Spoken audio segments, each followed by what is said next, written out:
Hello दोस्तों, तो आज हम लोग देख रहे हैं गुरुत्वाकर्षण, जो हमारा अध्याय है कक्षा 11 का।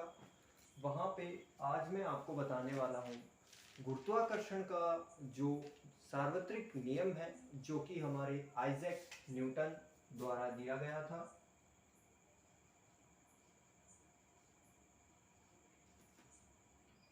और न्यूटन साहब से कौन वाकिफ नहीं है, इनसे तो वाकिफ मैं आपको सबसे पहले बताऊंगा, सर्वप्रथम बताऊंगा। आइजैक न्यूटन फिजिक्स की जो दुनिया है, मैं मानता हूँ उसमें इस बंदे का बहुत ही, मैं मानता हूँ इतना बड़ा भी हाथ नहीं है, लेकिन हाँ इस बंदे का अच्छा खासा जो है इस फील्ड में वर्कआउट किया हुआ है। इस बंदे ने फिजिक्स की दुनिया में एक टाइम में इतना तहलका मचा दिया था कि फिजिक्स के जो जाने माने वैज्ञानिक थे उनको लगने लगा कि भाई ये बंदा फिजिक्स को, सही बताऊं तो, एक अलग ही स्ट्रक्चर देने वाला है। और उन्होंने वो किया भी। इन्होंने क्या किया, इन्होंने गैलीलियो गैलीली की जो हम कह सकते हैं प्रेक्षण थे, उनके जो हम कह सकते हैं जो प्रकाशित प्रमाण थे, उनका अध्ययन किया, उनको ऑब्जर्व किया और उनको अप्लाई किया।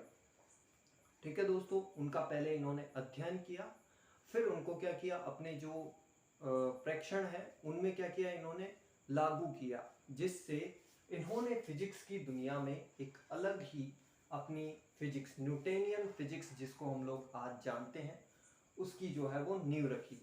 और न्यूटोनियन फिजिक्स में जैसे न्यूटन के 3 गति के नियम हैं, उनके बारे में आप सब वाकिफ हो। फिर न्यूटन का गुरुत्वाकर्षण का जो नियम है उनके बारे में आप सब वाकिफ हो। फिर न्यूटन ने ऑप्टिक्स में भी बहुत ही अच्छा खासा कार्य किया है। इन्होंने मैकेनिक्स में तो अपनी पूरी न्यूटोनियन फिजिक्स को लुटा दिया। और इनके द्वारा हर एक फील्ड में छोटा मोटा वर्क जो है, इन्होंने गणित की जो शाखा है कैलकुलस, उसमें भी बहुत ही अच्छा खासा कार्य किया, ज्योमेट्री में और फिजिक्स के कई शाखाओं में इन्होंने अपना योगदान बहुत ही बेहतर तरीके से दिया दोस्तों। तो इनको आप बहुत ही अच्छे से जान लें, क्योंकि इनसे आप रूबरू होते रहेंगे। अब देखिए, न्यूटन साहब ने गुरुत्वाकर्षण का जो सर्वप्रथम लॉ है, जो सर्वप्रथम नियम है, उसको किस प्रकार से एक्सप्लेन किया, उसको किस प्रकार से इन्होंने मैथमेटिकली रिप्रेजेंट किया, ज्योमेट्रिकली रिप्रेजेंट किया, और किस तरीके से इन्होंने डेरिवेट किया, वो मैं आज आपको बताने वाला हूं। तो हम लोग देख रहे हैं गुरुत्वाकर्षण का सार्वत्रिक नियम।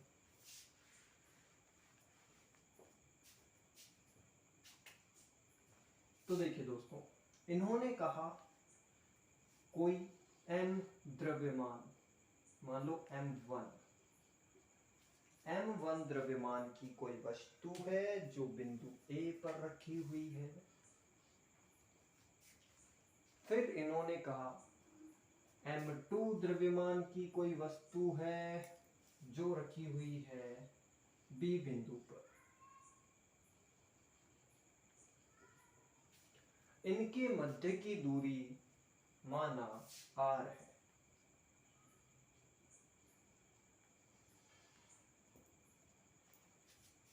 तो इन्होंने अपना जो गुरुत्वाकर्षण का जो नियम है किस प्रकार बताया, तो देखिए, m1 द्रव्यमान का कण बिंदु A पर है, m2 द्रव्यमान का कण बिंदु B पर है। तो इन्होंने क्या प्रकट किया, इन्होंने अपना जो पोस्टुलेट दिया वो क्या दिया कि इन दोनों कणों के मध्य जो लगने वाला गुरुत्वाकर्षण बल होगा वो इन दोनों की द्रव्यमानों के गुणनफल के समानुपाती होगा। तो सबसे पहले दोनों का द्रव्यमान लिया, एक का m1, एक का m2। ठीक है दोस्तों, फिर इन्होंने क्या कहा, दोनों के द्रव्यमानों के गुणनफल के बल समानुपाती होगा। ये इनका पहला पोस्टुलेट आया, मतलब कि पहला समीकरण आया। फिर इन्होंने कहा यही बल जो है वो इन दोनों के मध्य की दूरी के, यही बल जो है वो इन दोनों के मध्य की दूरी के वर्ग के व्युत्क्रमानुपाती होगा। ये इनका दूसरा पोस्टुलेट आया। ठीक है दोस्तों, थोड़ा बहुत समझ आया आपको? यहाँ से देखिएगा, एकदम गौर से देखिएगा, वापस से बता देता हूँ मैं। न्यूटन ने गुरुत्वाकर्षण का सार्वत्रिक नियम प्रतिपादित किया और उन्होंने कुछ इस प्रकार से जो है इस नियम को लागू किया और कहा कि ये जो नियम है वो कहता है कि जो इन दोनों वस्तुओं के मध्य लगने वाला बल है वो दोनों वस्तुओं के द्रव्यमानों के गुणनफल के समानुपाती होगा तथा इन दोनों के मध्य की जो दूरी है उसके वर्ग के व्युत्क्रमानुपाती होगा। तो ये मैं आपको एक बार एग्जैक्टली एक ही वे में बता रहा हूँ, आप लिख भी सकते हैं। गुरुत्वाकर्षण का सार्वत्रिक नियम कहता है दो वस्तुओं जिनका द्रव्यमान क्रमशः m1 m2 है, उनके मध्य की दूरी यदि r है तो उनके मध्य लगने वाला गुरुत्वाकर्षण का जो नियम है वो उन दोनों द्रव्यमानों के गुणनफल के समानुपाती होता है तथा उन दोनों द्रव्यमानों के बीच की दूरी के वर्ग के व्युत्क्रमानुपाती होता है।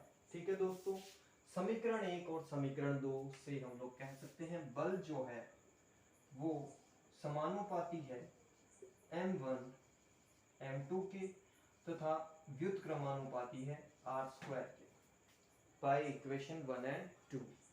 जब ये समानुपाती चिन्ह हम लोग हटाते हैं तो हमारे पास आता है F = G m1 m2 bye r²। अब देखिएगा दोस्तों, यहाँ पे G क्या है? G है गुरुत्वाकर्षण का सार्वत्रिक नियतांक। अब देखिए दोस्तों, नियतांक आप लोगों को पता होगा क्या होता है, लेकिन सार्वत्रिक नियतांक क्या होता है? सार्वत्रिक नियतांक होता है दोस्तों जिसकी वैल्यू आप कभी भी चेंज नहीं कर सकते, वो एवरीवेयर एक ही जैसी होगी। लेकिन नियतांक, एक हम नियतांक की बात करें वो चेंज होता रहेगा, लेकिन सार्वत्रिक नियतांक एक इस प्रकार का नियतांक होता है जिसकी वैल्यू आप कहीं भी कैसे भी चेंज नहीं कर सकते, वो एक फिक्स वैल्यूड कांस्टेंट होता है। तो देखिए यहाँ पे जो सार्वत्रिक नियतांक है उसका मान मैं आपको बताता हूँ G 6.67 × 10⁻⁻11। अब देखिए इसका जो मात्रक है वो मैं यहीं से निकालूंगा, बल का मात्रक न्यूटन, r² को उधर भेजा तो मीटर स्क्वायर, और द्रव्यमानों का गुणनफल मतलब कि, और उसको इधर भेजा तो नीचे किलोग्राम का स्क्वायर। ये आ गई इनकी वैल्यू, जो हमारा गुरुत्वाकर्षण का सार्वत्रिक नियतांक है उसकी वैल्यू यहां से हमको डिफाइन होती है। अब देखिए दोस्तों, मैं आपको जरा सा बताता हूं एक बार फिर से इस नियम के बारे में। पहले हमने दो m1 और m2 द्रव्यमान की वस्तुएं ली जिनकी मध्य की दूरी r थी।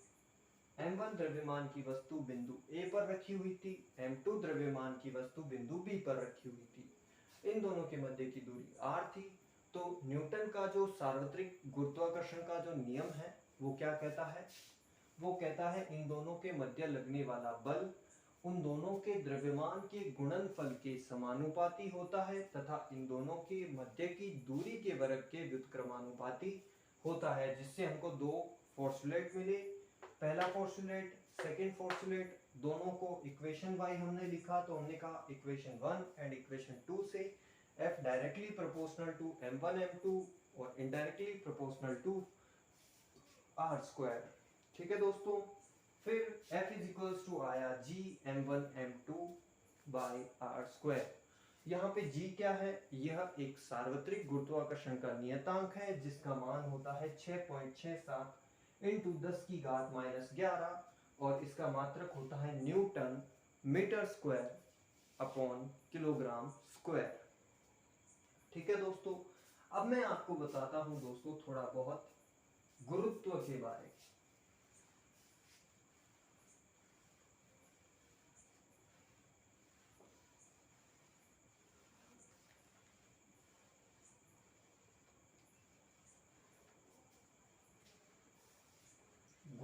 क्या होता है, गुरुत्व किस प्रकार से जो है हम लोग कह सकते हैं कार्य करता है, और किस प्रकार हम लोग जो है वो गुरुत्व को परिभाषित कर सकते हैं, उसके बारे में मैं आपको ज़रा सा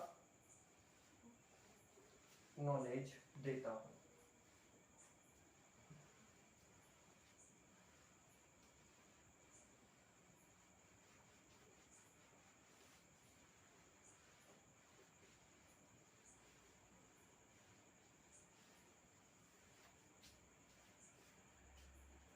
तो देखिए दोस्तों, गुरुत्व क्या होता है। गुरुत्व वह होता है जो किसी वस्तु को अपनी ओर आकर्षित करने का गुण रखता है, या फिर हम लोग कह सकते हैं पृथ्वी का वह गुण जिसके कारण पृथ्वी प्रत्येक वस्तु को अपनी ओर या अपने केंद्र की ओर आकर्षित करती है। ओके दोस्तों, तो गुरुत्व के बारे में भी आपको जानकारी मिल गई, गुरुत्वाकर्षण का सार्वत्रिक नियतांक भी आपने जो है वो समझ लिया, और यहाँ पे हम अपना लेक्चर जो है वो समाप्त करते हैं। धन्यवाद।